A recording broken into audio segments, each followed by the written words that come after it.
April 6 Sri Rama Navami పూజ శుభగడియలు పాటించాల్సిన నియమాలు. హిందువులు జరుపుకునే ముఖ్యమైన పండుగలలో శ్రీరామనవమి ఒకటి.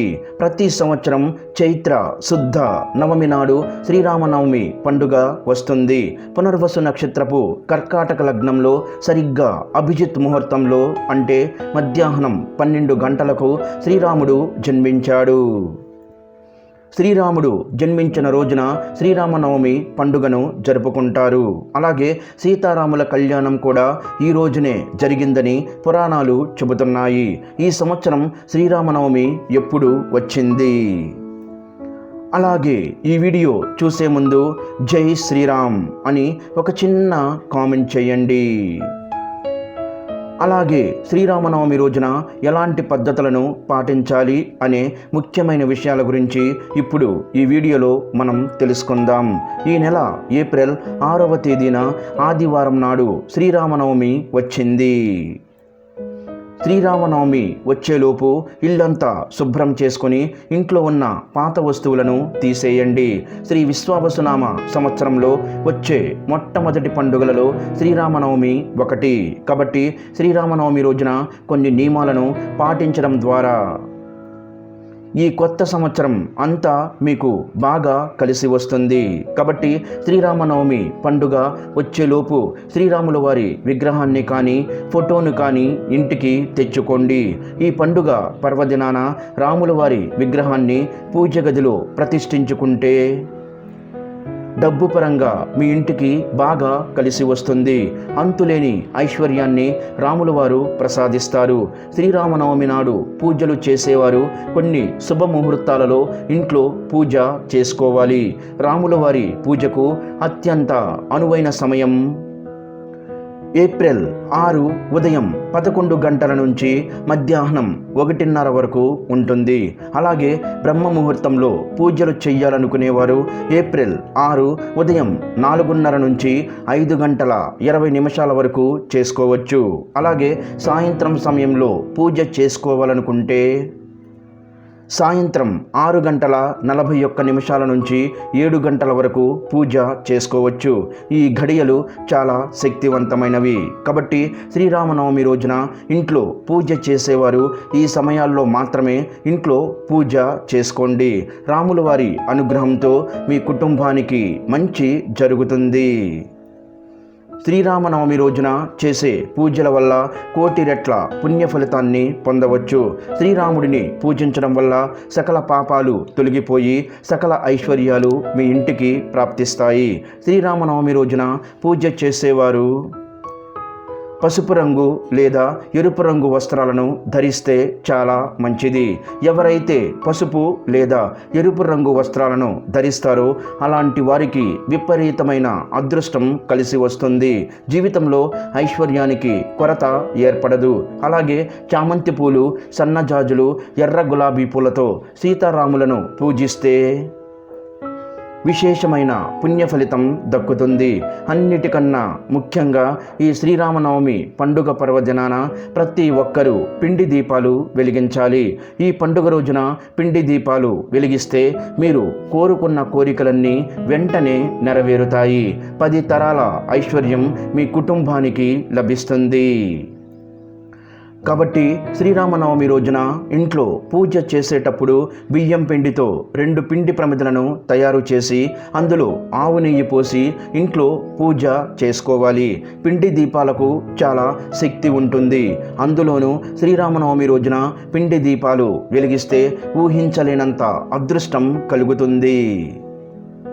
మీ మనసులోని కోరికలన్నీ నెరవేరిపోతాయి. శ్రీరాముల వారికి అత్యంత ఇష్టమైన వాటిలో తులసి దళాలు కూడా ఒకటి.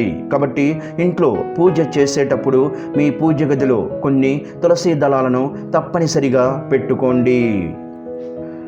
తులసి దళాలతో శ్రీరాముడిని పూజిస్తే మీ ఇంటికి అఖండ కుబేర రాజయోగం కలుగుతుంది. ఏలినాటి శని దోషాలు అన్నీ తొలగిపోతాయి. విపరీతమైన డబ్బు కలిసొస్తుంది. ఈ సంవత్సరమంతా భోగభాగ్యాలను అనుభవిస్తారు. కాబట్టి ఇంతటి గొప్ప అవకాశాన్ని మాత్రం మీరు అస్సలు వదులుకోవద్దు. శ్రీరామనవమి రోజున ఇంట్లో పూజ చేసే ముందు కొన్ని అక్షింతలను తయారు చేసుకొని పూజ గదిలో పెట్టుకోండి. ఇంట్లో పూజ పూర్తయిన తర్వాత ఆ అక్షింతలను ఇంట్లో ఉన్న ప్రతి ఒక్కరూ తలపైన వేసుకోండి. ఈ అక్షింతలకు ఎంతో దైవశక్తి ఉంటుంది. కాబట్టి మీ కుటుంబం అంతా అక్షింతలను వేసుకొని రాముల వారికి మనస్ఫూర్తిగా నమస్కారం చేసుకుంటే ఈ సంవత్సరం అంతా మీకు బాగా కలిసొస్తుంది. తమలపాకులు ధనాన్ని ఆకర్షిస్తాయి. కాబట్టి ఈ శ్రీరామనవమి పండుగ నాడు 5 తమలపాకులను తీసుకొని వాటిపైన గంధంతో శ్రీరామ అని రాసి మీ పూజ గదిలో పెట్టుకోండి. మీ ఇంటికున్న దరిద్రం మొత్తం తొలగిపోయి మీ ఇంట్లోకి ధనలక్ష్మీదేవి అడుగు పెడుతుంది. ఈ సంవత్సరం అంతా ధనధాన్యాలకు లోటు లేకుండా రెట్టింపు ఐశ్వర్యాన్ని పొందవచ్చు.